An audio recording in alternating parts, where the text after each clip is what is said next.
They say travel is a luxury, a break, a nice to have, something you squeeze in between responsibilities, if there's time, if there's money, if everything else is handled. And maybe in some ways it is. But lately I've been wondering if we have misunderstood it altogether. What if travel isn't just a reward for a life well lived, but something that actually teaches you how to live it? We think of travel as the thing you do once everything else is figured out. Once the work is done, the rent is paid, the inbox is cleared. But what if the work, the rent, the inbox are the very things we need distance from just long enough to see clearly? Because when you remove yourself from your routine, even just temporarily, you stop running on autopilot. You start noticing things. The way you feel in your body, the way your mind finally quiets down, what you miss and what you don't. That's when you begin to ask the real questions, not the ones about where to stay or what to eat, but the quiet, inconvenient ones we rarely make time for at home. Questions like, is this the life I actually want, or just the one that I've gotten used to? And maybe that's the real purpose of travel, not to escape your life, but to pause it long enough to remember what it's actually made of. Travel shows you what isn't working. It strips away the autopilot, the daily distractions, and the stories you've told yourself on repeat. Because when you're in a place where no one knows your name, when no one knows your job title and your past, you're forced to ask the question most of us avoid. Who am I without all of this? It's easy to say travel is unnecessary when your routines are comfortable, when your coffee machine works, when your mattress knows your spine, and the Wi-Fi connects instantly wherever you go because you've been there before. But comfort and clarity don't always live in the same place.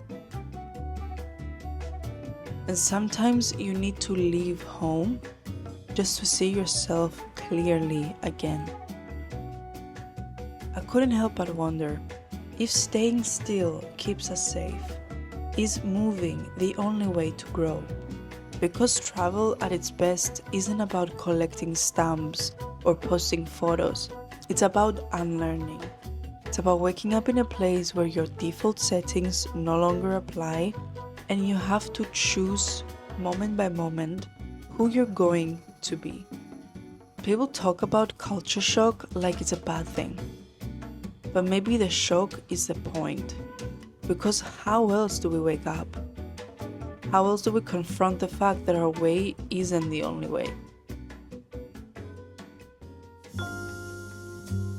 The beauty of being somewhere new is that the rules loosen. And in that looseness, something inside of you expands too. But here's the thing that no one tells you. It's also exhausting. It's waking up to construction at 6 a.m. every day. It's the constant honking while you ride your scooter. It's the menus with no English that you have to translate one dish at a time, only to end up getting something you didn't expect anyway. It's always being the one who has to learn. The one adjusting, the one asking, the one catching up. So yeah, travel can be chaotic, but sometimes chaos is the only thing that can crack us open. And once you crack open, you can't unsee what was underneath.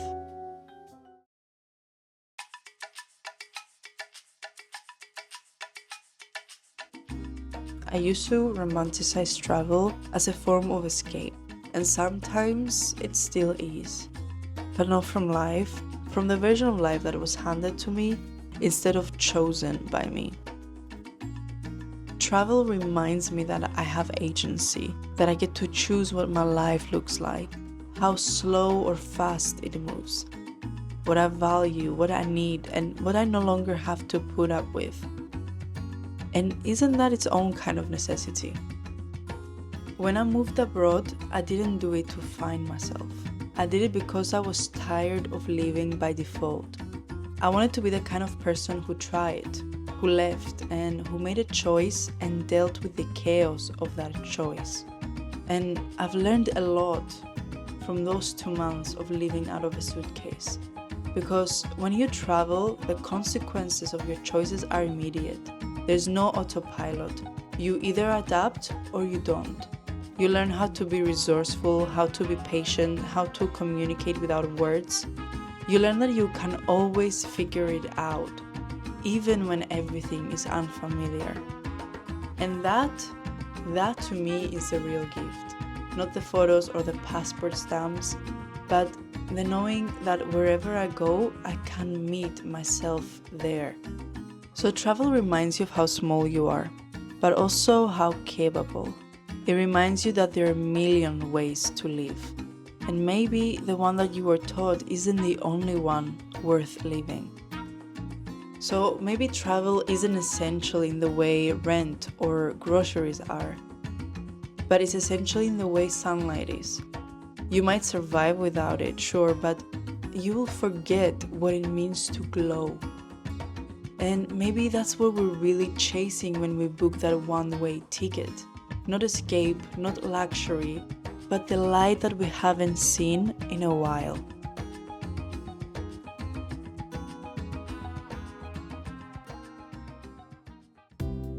They say travel is luxury. And yes, in many ways it is. But I've come to realize sometimes staying still is the most expensive choice of all. Sure, you're saving on the tickets, but what's the price of being uninspired? What's the cost of watching the same view every day, of knowing exactly what street corner comes next, of seeing your life on repeat like a playlist that you are tired of, but you don't really know what to replace it with? There is a quiet kind of decay that comes from ignoring the part of you that craves something else. The part that wants surprise, the part that wants stimulation, the part that, no matter how settled you pretend to be, it keeps whispering, is this really it? We don't always book a flight to escape the place that we're in. Sometimes we book it to escape the person we're becoming in it. Because here's the thing that no one admits. It's not always noble to stay. Sometimes staying is just another way of saying that I don't trust myself to change. It's easier to settle into the discomfort you know than to risk chasing the discomfort that you don't.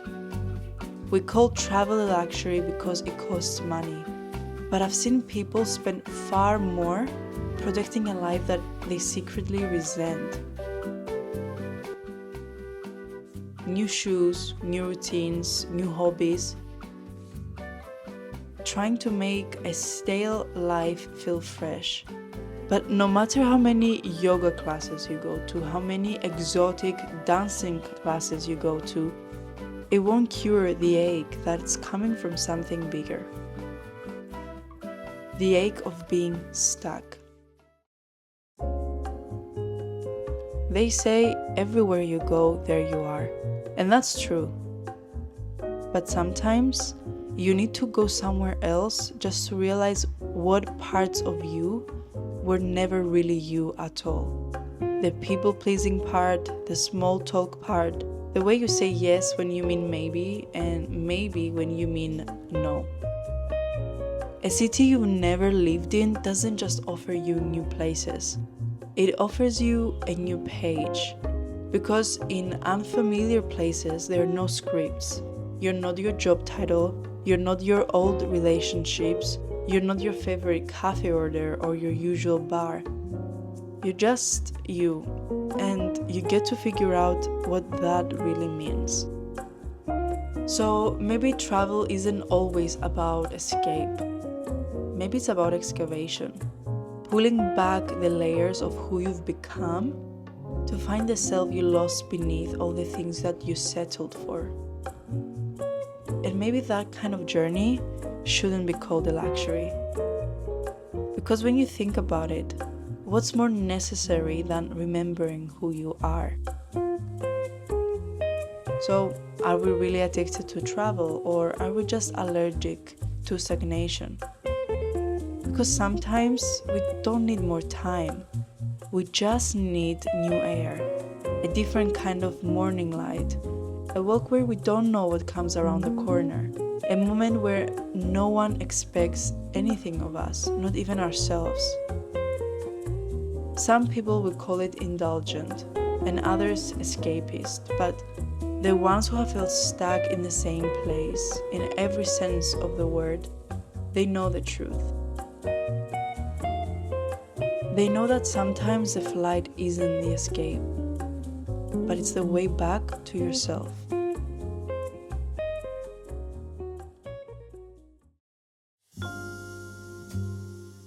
They say home is where the heart is, but what they don't say is that sometimes your heart wants to move, to see something new, to remember what it feels like to wander again.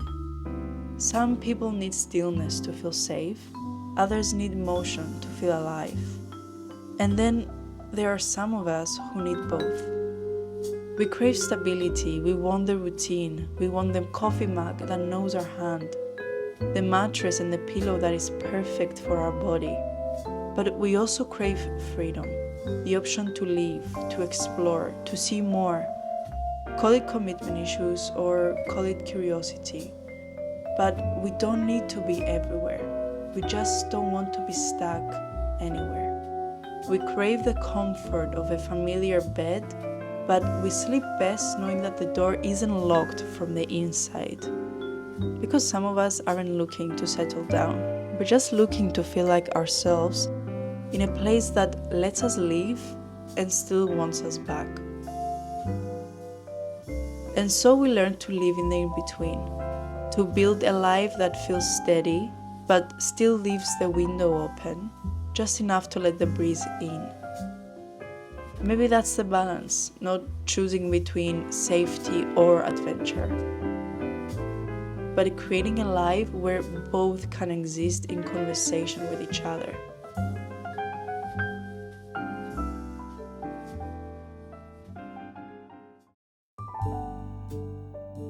Because the truth is, travel won't solve all your problems. It won't give you a new identity or erase the parts of you that you're still learning to love. But it might give you enough space to see your life from a different angle. It might help you remember who you are when no one is watching. And that might be more necessary than we ever admit. Maybe travel isn't always about changing the view. Maybe it's about changing the narrative. Because here's the thing, some places slow you down, and they slow you down enough to hear your own thoughts again. And others shake you awake with the noise, with the pace, and the unfamiliar. And every once in a while, you end up somewhere that makes you question everything you thought that you wanted. Travel doesn't always reveal a new you. Sometimes it just holds up a mirror to the parts of you that you have been ignoring. And that's the thing about necessity. It's not always about survival.